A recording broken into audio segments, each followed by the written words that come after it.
YouTube channel SK study point पे आज आप लोगों के लिए सीरीज नंबर 4 लाए हैं, टेस्ट नंबर 4। तो एक प्रैक्टिस सेट है, आप लोग जरूर प्रैक्टिस करें, आपका बेहतर तैयारी हो सकता है इससे, अगर आपका सिलेबस खत्म है तो। चलिए देर ना करते हुए प्रैक्टिस सेट लगाते हैं स्टेट का। चलिए पहला क्वेश्चन आपका दिया हुआ है कि नैतिक मूल्यों के प्रति अध्यापक का क्या दृष्टिकोण होना चाहिए। तो ऑप्शन नंबर डी हो जाएगा। अध्यापक का दायित्व है कि वह स्वयं भी नैतिक हो और छात्रों को भी नैतिक बनाए। नेक्स्ट क्वेश्चन, दूसरा नंबर क्वेश्चन है, एक उत्तम शिक्षण की विशेषता है। उत्तम शिक्षण की विशेषता देखिए क्या है कि लोकतांत्रिक आदेशों के प्रति अनुकूलन होना, ये भी सही है। निदानात्मक और उपचारात्मक, ये भी सही है तथ्य। और निर्देशात्मकता, ये भी तीनों तथ्य आपका सही दिया गया है। उत्तम शिक्षण की विशेषता को बताता है, ऑप्शन नंबर डी हो जाएगा। नेक्स्ट क्वेश्चन है, अगला क्वेश्चन 3 नंबर में चलते हैं। प्रोजेक्ट एक समस्या मूलक कार्य है जो अपनी स्वाभाविक परिस्थितियों के अंतर्गत पूर्णता को प्राप्त करता है, यह कथन है। तो यह कथन जो है स्टीवेंसन का है, जीएस स्टीवेंसन, कोटेशन से दिया गया है। नेक्स्ट क्वेश्चन है, व्याख्यान विधि अत्यधिक उपयोगी सिद्ध होगी जबकि इसका प्रयोग निम्नलिखित परिस्थिति में किया जाए।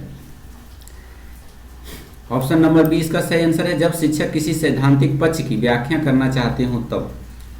नेक्स्ट क्वेश्चन है, प्रयोग दर्शन के पूर्व रिहर्सल किया जाना आवश्यक है क्योंकि इससे जो होता है शिक्षक में आत्मविश्वास जागृत होता है, ये भी सही है।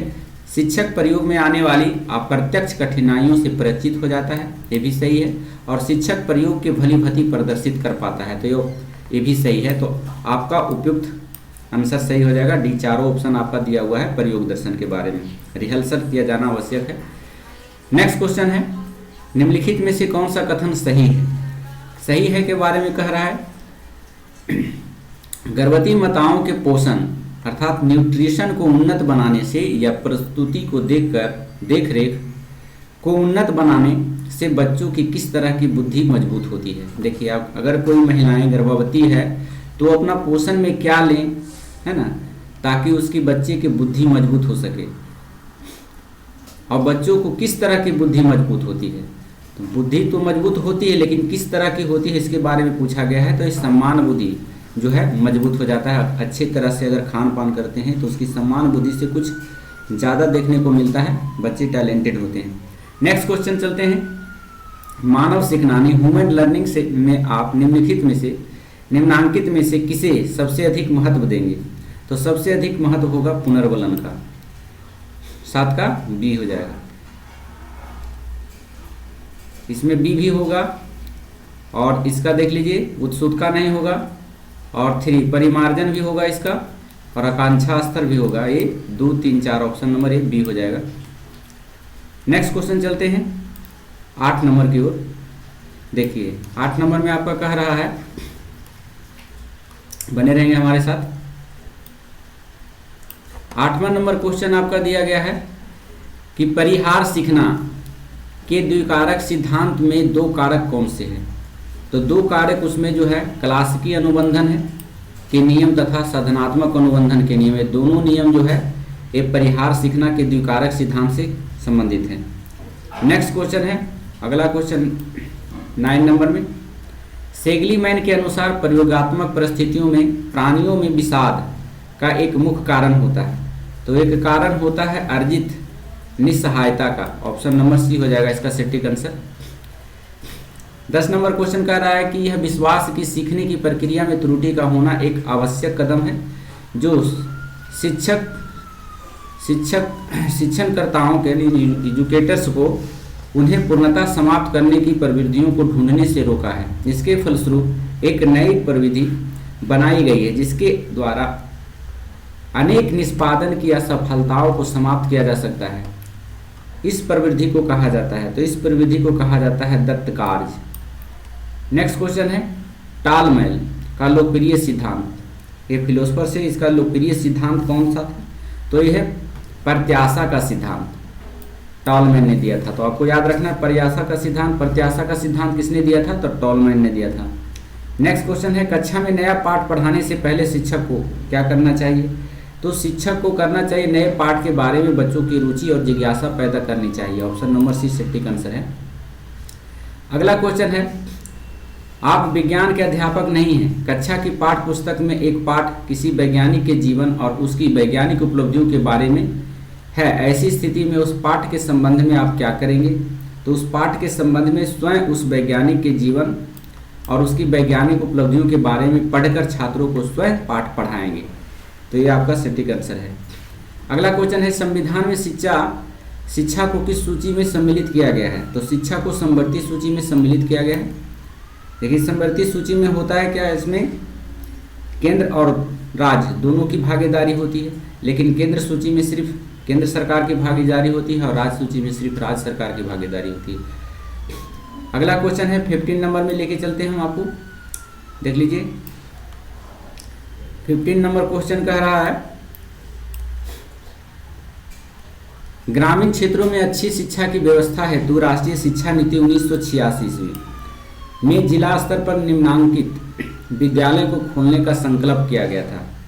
तो यह है option number C, Navodaya Vidyalaya का। अब देखें, ग्रामीण स्तर पर जो होता है नवोदय विद्यालय की खूब होती है। तो सबसे पहले 1986 ईस्वी में जो आया था एजुकेशन पॉलिसी, NEP आया था, नेशनल एजुकेशन पॉलिसी। तो उसमें स्तर पर नवोदय विद्यालय का रखा गया था। अगर नेशनल एजुकेशन पॉलिसी के बारे में करें तो इससे क्वेश्चन आ रहे हैं।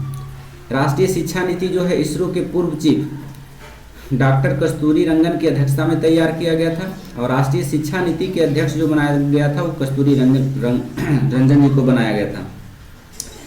अगर इससे पहले की बात करें 1986 से पहले, तो 1968 ईस्वी में पहली बार आया था राष्ट्रीय शिक्षा नीति, उसके बाद 86 में, उसके बाद 2020 ईस्वी में आया था, लगभग 40 वर्षों के बाद आया था। इसमें जो है राष्ट्रीय शिक्षा नीति में अगर GDP पर खर्च की बात करें तो 6% इस पर खर्च करने का लक्ष्य रखा गया है। और इसमें कल भी बताए थे, कल वाले सेट में, कि इसमें जो है मानव संसाधन मंत्री का नाम बदलकर कर दिया गया था शिक्षा मंत्रालय कर दिया गया था। इसमें 5+3 यानी इसमें जो राष्ट्रीय शिक्षा नीति आया था 4 स्तर था, 5+3+3 और +4, यही था इसका 4 स्तर, इसको भी याद रखेंगे। और इसकी जो है जांच के लिए एक संस्था का निर्माण किया गया था, राष्ट्रीय शिक्षा नीति, कि बच्चे ने कहाँ पर इसका मूल्यांकन करना हो तो इसके लिए एक नेशनल असाइनमेंट सेंटर खोला जाएगा जिसका नाम रखा गया था परख। तो ये अभी आपको याद रखना है। नेक्स्ट क्वेश्चन है 16 नंबर में। 16 नंबर में कह रहा है कि अध्यापक मुख्य रूप से किसके प्रति जवाबदेह होता है?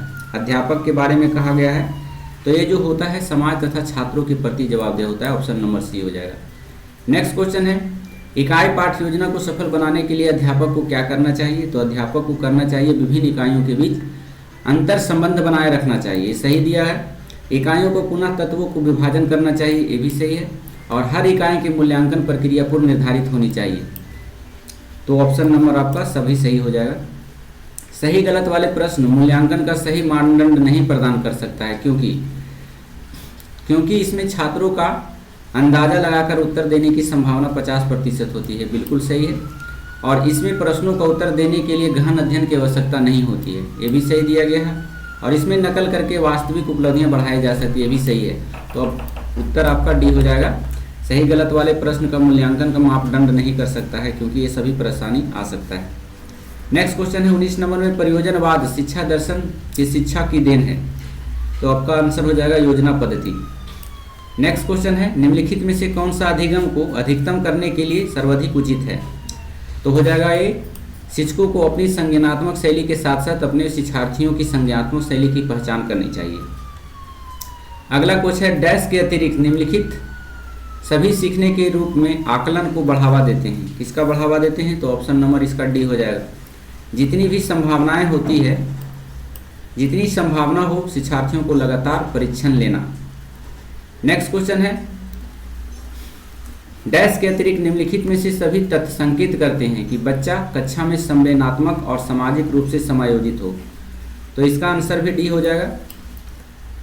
उम्र साथियों के साथ प्रतियोगिता या दृढ़तापूर्वक ध्यान केंद्रित करना। नेक्स्ट क्वेश्चन चलते हैं हम 23 नंबर में, देख लीजिए। 23 नंबर में कह रहा है कि शिक्षार्थियों का आत्म नियमन डैश की ओर संकेत करता है, तो इसका आंसर डी हो जाएगा। अपने सीखने का स्वयं पर्यवेक्षण करने की उनकी योग्यता। अगला क्वेश्चन है, निःशक्त बच्चों के लिए समेकित शिक्षा की केंद्रीय प्रायोजित योजना का उद्देश्य है डैश में निःशक्त बच्चों को शैक्षणिक अवसर उपलब्ध कराना। 24 का डी हो जाएगा इसका।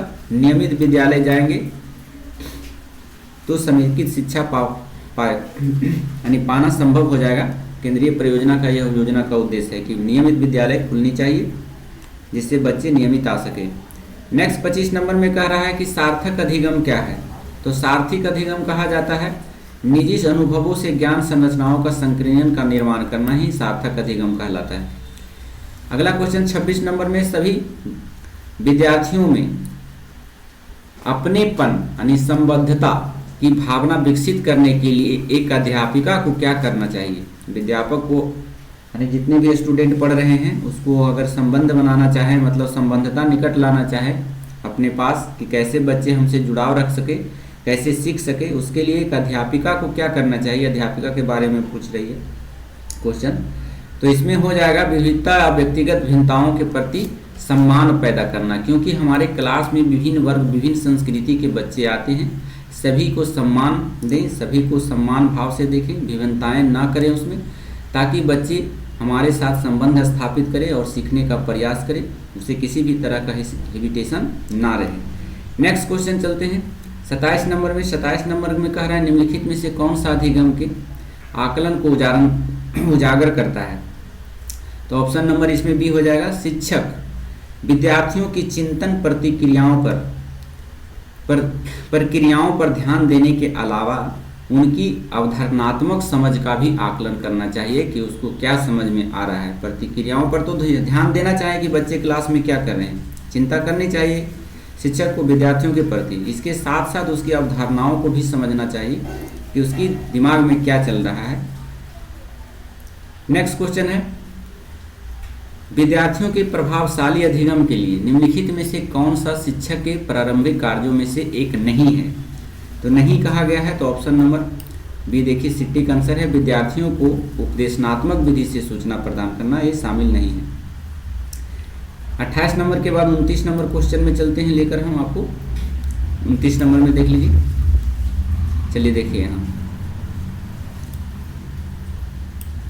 29 नंबर में कह रहा है कि निम्नलिखित में से कौन सा कथन भाषा और विचार के बारे में पियाजे और वाइगोत्स्की की दृष्टि का सही वर्णन करता है। देखिए हम अगले भी सेट में कराए थे पियाजे और वाइगोत्स्की के बारे में। देखिए पियाजे का कहना था कि बच्चों में जो विकास होता है पहले वह विचार आता है उसके बाद भाषा आता है, लेकिन वही वाइगोत्स्की का कहना था कि नहीं, पहले बच्चों में भाषा का विकास होता है उसके बाद विचार आता है। तो वही ऑप्शन देखिए इसमें दिया गया है। पियाजे के अनुसार पहले विचार जन्म लेता है और वाइगोत्स्की के अनुसार भाषा का विचार पर भारी प्रभाव पड़ता है। ऑप्शन नंबर इसका सी हो जाएगा, 29 का सी। 30 नंबर क्वेश्चन की बात करते हैं हम लोग। हमारे साथ जुड़े रहिएगा, वीडियो में हमारे साथ बने रहेंगे, थोड़ा हमारे साथ जुड़े रहिएगा।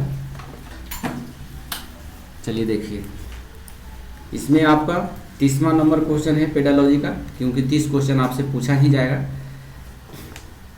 अगला क्वेश्चन दिया गया है शिक्षा का अधिकार। शिक्षा का अधिकार जो आया था अधिनियम 2009 के तहत 9 के अनुसार विशेष आवश्यकताओं वाले बच्चों को पढ़ाना चाहिए। तो 30 का आंसर देख लीजिए, ये हो जाएगा डी। समावेशी शिक्षा व्यवस्था में इस प्रावधान के साथ कि उनकी व्यक्तिगत आवश्यकताओं की भी पूर्ति की जाए। शिक्षा का अधिकार अधिनियम आया था 2009 में, लेकिन लागू हुआ था 2010 में, इसे भी याद रखेंगे। अब है जीके का क्वेश्चन, इसमें है 31 नंबर से देख लीजिए। पहला कह रहा है कि बुद्ध के जन्म का प्रतीक क्या है। तो बुद्ध के जन्म का प्रतीक जो है कमल और साड़, ये आपका सटीक आंसर हो जाएगा, क्योंकि बुद्ध का जन्म जो हुआ था 563 बीसी पूर्व में लुम्बिनी में नेपाल में हुआ था। बुद्ध का महापरिनिर्वाण जो है 483 ईस्वी में कुशीनगर में होता है, अर्थात मृत्यु के बारे में कह रहा है कि मृत्यु हुआ था कुशीनगर में, जो उत्तर प्रदेश में है। बुद्ध के गृह त्याग की घटना जो है घोड़ा का प्रतीक है। घर से जब निकले थे तो उसका प्रतीक क्या है, घोड़ा है। बुद्ध ने सर्वप्रथम उपदेश दिया था वह सारनाथ में दिया था, वाराणसी में। बुद्ध ने अंतिम उपदेश दिया था कुशीनगर में, इसे भी याद रखेंगे। अगला क्वेश्चन चलते हैं हम लोग 32 नंबर में। कौन चंपारण सत्याग्रह से संबंधित नहीं थे? नहीं के बारे में कहा गया है तो ये जवाहरलाल नेहरू नहीं थे संबंधित चंपारण सत्याग्रह में, जबकि जेपी कृपलानी, राजेंद्र प्रसाद और ब्रजकिशोर प्रसाद उनके साथ थे, गांधी जी के साथ थे। चंपारण सत्याग्रह की बात करें तो 1917 ईस्वी में गांधी के द्वारा चलाया गया था। गांधी जी का भारत में यह प्रथम सत्याग्रह था। इससे पहले 1916 ईस्वी में लखनऊ कांग्रेस अधिवेशन में राजकुमार शुक्ल के अनुरोध पर गांधी जी चंपारण आए थे और चंपारण में तिनकठिया पद्धति चल रहा था, जिसको गांधी जी ने समाप्त किया। गांधी जी ने सर्वप्रथम सत्याग्रह की बात करें तो दक्षिण अफ्रीका में रंगभेद नीति के विरुद्ध किया था। अगला क्वेश्चन है, वेनेजुएला के घास के मैदान को क्या कहा जाता है? तो ये लानोस कहा जाता है, वेनेजुएला में घास के मैदान। शीतोष्ण कटिबंधीय घास का मैदान जो होता है उसको पंपास कहा जाता है, जो अर्जेंटीना में है। वही बेल्ट की बात करें तो बेल्ट है दक्षिण अफ्रीका में घास के मैदान को बेल्ट कहा जाता है। डाउन्स की बात करें तो इसमें डाउन्स भी बहुत पूछ लिया जाता है, तो डाउन्स में ऑस्ट्रेलिया में घास के मैदान को डाउन्स कहा जाता है। ऑस्ट्रेलिया में जो घास के मैदान होते हैं उनको डाउन्स के नाम से जाना जाता है। पेरियरी की बात करें तो ये भी बहुत पूछता है, ये शीतोष्ण घास का उत्तरी अमेरिका में पाया जाता है, पेरियरी घास का मैदान है। अस्टेपिज भी पूछ लिया जाता है, अस्टेपिज घास का मैदान जो है यूरेशिया में है, अर्थात एशिया और यूरोप दोनों में स्थित होता है, इसीलिए यूरेशिया कहा जाता है स्टेपिज घास। उसके साथ साथ एक आता है सावना घास के मैदान, तो सावना घास के मैदान पूर्वी अफ्रीका में स्थित है, तो ये सभी पूछा जाता है। और अच्छा, श्रीलंका के में घास के मैदान को क्या कहा जाता है? पटाना। ये जो देखिए आपका है 34 नंबर में, 34 नंबर में दिए कूट दिया गया है, इसको इतना लिखा गया है, इसको किस प्रकार से लिखा जाएगा? तो जी को देखिए 7 लिखा गया है, क्योंकि 7 सीरियल नंबर में होता है, वो को 15 लिखा गया है, ई को 5 लिखा गया है, ये 19 होता है। उसी प्रकार से एफ क्या होता है? 6 होता है। तो यहाँ देखिए 6 से शुरू है, इसको मिला लेंगे आप लोग, हो जाएगा। मिनट घंटे का वही संबंध है जो इंच का संबंध है, तो इंच का संबंध किससे रहता है? फुट से रहता है, मापने वाला चीज़ है। नेक्स्ट क्वेश्चन है भी, कहता है इसमें से कौन सा शब्द नहीं बनाया जा सकता है? तो देखिए वाई इसमें है, इसमें वाई कहीं भी दिखाई नहीं दे रहा है, तो ये शब्द नहीं बनाया जा सकता है। इसमें देखिए 37 नंबर में दिया गया है आपका, तो 37 नंबर में आप करेंगे क्या? 17 को 2 से गुना करेंगे और 2 जोड़ेंगे, 17 दूनी 34 और 2 जोड़ देंगे तो कितना हो जाएगा? 36 हो जाएगा। फिर 36 को 2 से गुना करेंगे, 4 जोड़ेंगे तो 76 आ जाएगा। 76 को 2 से गुना करेंगे, अभी 6 जोड़ेंगे तो आपका 158 आएगा। 158 को 2 से गुना करेंगे और 8 जोड़ेंगे तो आपका 324 आ जाएगा। ऑप्शन नंबर बी हो जाएगा। चलिए 38 नंबर में देखिए, 38 नंबर में है 8 है और 7 है, इसको गुना कीजिएगा तो 56 आ जाएगा। और 56 5 को फिर स्क्वायर कीजिएगा और 6 को स्क्वायर करेंगे, 5 को स्क्वायर और 6 को स्क्वायर करेंगे तो हो जाएगा 11।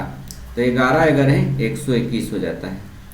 तो इस प्रकार से आपका आंसर निकल करके ए आएगा। यहाँ पर 9 रखेंगे तो आपका आंसर सही हो जाएगा, क्योंकि 9 8 में गुना करेंगे तो 56 आ जाएगा, फिर 5 6 को स्क्वायर करेंगे तो फिर 121 आ जाएगा। उसी जो है रो को फॉलो करता है। नेक्स्ट क्वेश्चन चलते हैं 38 नंबर में। 38 नंबर देख लीजिए क्या कह रहा है।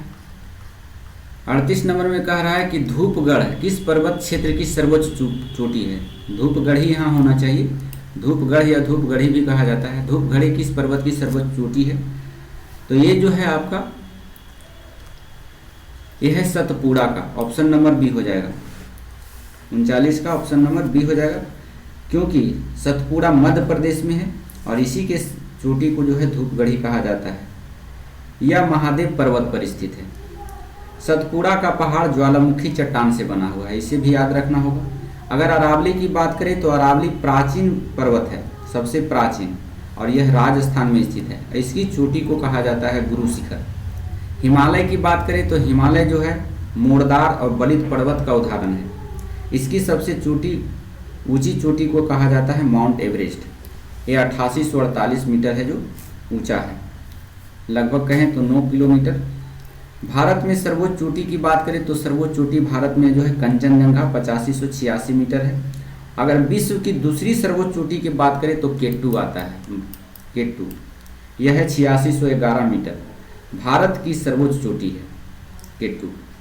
और नीलगिरी पहाड़ी की बात करें तो नीलगिरी पहाड़ी जो है तमिलनाडु में स्थित है और इसकी सबसे ऊंची चोटी की बात करें तो वो दोदा बेटा है। दक्षिण भारत की सर्वोच्च चोटी जो है वो अनायमुड़ी है जो अन्नामलाई पर्वत पर स्थित है। तो अन्नामलाई पर्वत का सर्वोच्च चोटी अनायमुड़ी है। दोदा बेटा दक्षिण भारत में दूसरी सबसे बड़ी ऊंची चोटी है, इसे भी याद रखना है। और मैकाल पर्वत छत्तीसगढ़ में है जिसकी सबसे ऊंची चोटी को कहा जाता है अमरकंटक। नेक्स्ट क्वेश्चन 40 नंबर में चलते हैं। पुस्तक बी आर डिस्प्लेस्ड के लेखक कौन है? तो इनका लेखक जो है मलाला यूसुफजाई, पाकिस्तान की थी। मलाला यूसुफजाई को 2014 में नोबेल का शांति पुरस्कार दिया गया था क्योंकि उन्होंने महिलाओं के लिए जो कार्य किया था उनके सराहनीय योगदान के लिए है जो इनको दिया गया था नोबेल प्राइज। नेक्स्ट क्वेश्चन चलते हैं 41 नंबर में। नापता झाकरी परियोजना निम्नलिखित में से किस नदी पर अवस्थित है? तो ऑप्शन नंबर ए सतलज नदी पर है नापता झाकरी परियोजना। और यह कहाँ है? तो ये हिमाचल प्रदेश में है। उसी प्रकार से पोंग बांध कह देता है। पोंग परियोजना किस नदी पर है? तो ब्यास नदी पर है। मंडी परियोजना ब्यास नदी पर है। उसी प्रकार तुलबुल परियोजना की बात करें तो ये झेलम नदी पर है। और चमेरा परियोजना जो है थीन नदी पर है। ये सभी परियोजना आपको याद रखना है। थीन परियोजना रावी नदी पर है, माफ कीजिएगा। थीन परियोजना की बात करें तो ये रावी नदी पर है। नेक्स्ट क्वेश्चन है 42 नंबर में। 42 नंबर कह रहा है कि विश्व कप क्रिकेट 2023 के दौरान यूनिसेफ के सद्भावना राजदूत के लिए भारत की यात्रा पर आए इंग्लैंड के पूर्व कप्तान डेविड बैकहम किस खेल से संबंधित थे? तो ये फुटबॉल खेलते थे। सभी मारेगा क्रिकेट लेकिन गलत हो जाएगा। डेविस बैकहम ये इंग्लैंड के पूर्व कप्तान थे फुटबॉल के, तो ये फुटबॉल से संबंधित थे। अगला क्वेश्चन है 43 नंबर के में चलते हैं हम लोग। बिहार के नवीनतम आर्थिक सर्वे के अनुसार बिहार है। बिहार क्या है? तो बिहार है राजस्व घाटा राज्य है। ऑप्शन नंबर ए हो जाएगा। नेक्स्ट क्वेश्चन चलते हैं 44 नंबर में। 44 नंबर का 2011 की जनगणना के अनुसार भारत का सबसे कम जनसंख्या वाला राज्य कौन सा है? तो सबसे कम जनसंख्या जो है सिक्किम का है। सिक्किम राज्य की जनसंख्या बहुत कम है। भारत में अगर सबसे अधिक जनसंख्या वाला राज्य की बात करें तो उत्तर प्रदेश है। भारत में जनयांकी इतिहास यानी जब जनगणना हुआ था तो 1921 ईस्वी की जनगणना को महाविभाजन वर्ष कहा जाता है क्योंकि 1921 ईस्वी में जनसंख्या बहुत घट गई थी भारत की। अगर 2011 की जनगणना की बात करें तो सर्वाधिक जनसंख्या वाला केंद्र शासित प्रदेश जो है दिल्ली है और सबसे कम जनसंख्या वाला जो है केंद्र शासित प्रदेश लक्षद्वीप है। तो दोनों याद रखिएगा। सबसे अधिक जनसंख्या अगर यूनियन टेरिटरी में कहे तो आपका दिल्ली हो जाएगा, सबसे कम कहे तो लक्षद्वीप हो जाएगा। 2011 की जनगणना के अनुसार जो है सर्वाधिक साक्षर जिला की बात करें तो वो केरला आता है और सबसे कम साक्षर राज्य की बात करें तो वो आता है बिहार।